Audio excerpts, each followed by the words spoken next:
Marxist communist கட்சியின் அகில இந்திய மாநாடு மதுரையில் தொடங்கி இருக்கிறது. இது குறித்த விவரங்களுடன் செய்தியாளர் வெற்றி இணைந்திருக்கிறார். வெற்றி, இந்த மாநாடுல முக்கியமாக என்னென்ன விஷயங்கள் குறித்து ஆலோசிக்கப்படுகிறது? மார்க்சிஸ்ட் கம்யூனிஸ்ட் கட்சியினுடைய அகில இந்திய 24வது மாநாடு மதுரையில் துவங்கி இருக்கிறது. இதற்கு முன்னர் 1972 54 ஆண்டுகளுக்கு முன்பு இந்த கட்சியினுடைய 9வது அகில இந்திய மாநாடு மதுரையில் நடைபெற்ற நிலையில் தற்பொழுது மீண்டும் மதுரையில் மாநாடு நடைபெற்றுக் கொண்டிருந்தது. தமுக்க மைதானத்தில் ஏப்ரல் 6ஆம் தேதி வரை நடைபெறக்கூடிய இந்த மாநாட்டை மார்க்சிஸ்ட் கம்யூனிஸ்ட் கட்சியினுடைய அகில இந்திய ஒருங்கிணைப்பாளர் பிரகாஷ் காரத் துவக்கி வைத்திருக்கிறார். கேரள முதலமைச்சர் பினராயி விஜயன் மற்றும் அனைத்து மாநில செயலாளர்கள், மக்கள் பிரதிநிதிகள், நிர்வாகிகள் எல்லாம் பங்கேற்றார்கள்.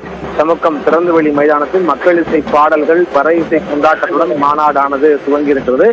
இந்த மாநாட்டுக்கான கொடி என்பது தஞ்சை கீழ் வெண்மணியில் உயிர் தியாகம் செய்த தியாகிகளினுடைய போராளிகளினுடைய நினைவாக அந்த கொடி அங்கிருந்து கொண்டு வரப்பட்டு தற்பொழுது இங்கு மாநாட்டு திடலில் அந்த கொடியானது செங்கொடி ஏற்றி வைக்கப்பட்டிருக்கிறது.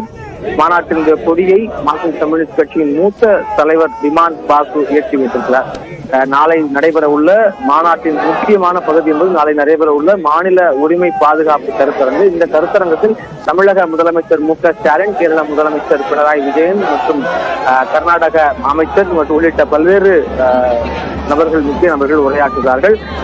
இதன் தினமும் இந்த திரை பிரபலங்கள், பல்வேறு மக்கள் இசை சார்ந்த மக்கள் கலை நிகழ்ச்சிகள் சார்ந்த நிகழ்ச்சி நடைபெறும். மிக மாற்றியமாக மாநாட்டினுடைய முக்கிய அம்சம் என்பது அகில இந்திய பொதுச் செயலாளர் தேர்வு என்பது. அந்த அகில இந்திய பொதுச் செயலாளர் தேர்வு தொடர்பான விவாதங்கள் எல்லாம் நடைபெற்று மாநாட்டினுடைய இறுதி நாளான ஏப்ரல் 6ஆம் தேதி மார்க்சிஸ்ட் கம்யூனிஸ்ட் கட்சியினுடைய அகில இந்திய பொதுச் செயலாளர் தேர்வு குறித்த அறிவிப்பானதும் வெளியிடப்பட இருக்கிறது. மேலும் இந்தியா முழுவதும் மார்க்சிஸ்ட் கம்யூனிஸ்ட் கட்சியை அடுத்த கட்ட நகர்வுகளுக்கு பலப்படுத்துவது தொடர்பாக விவாதிக்கப்பட இருக்கிறது. வரக்கூடிய தமிழக சட்டமன்ற தேர்தல் மற்றும் பல்வேறு மாநிலங்களில் நடைபெறக்கூடிய தேர்தல்களில் கம்யூனிஸ்ட் கட்சியினுடைய களமாடல் எவ்வாறாக இருக்க வேண்டும் என்பது தொடர்பான விவாதங்கள் எல்லாம் இந்த மாநாட்டில் நடைபெற இருக்கின்றன. விவரங்களுக்கு நன்றி வெற்றி.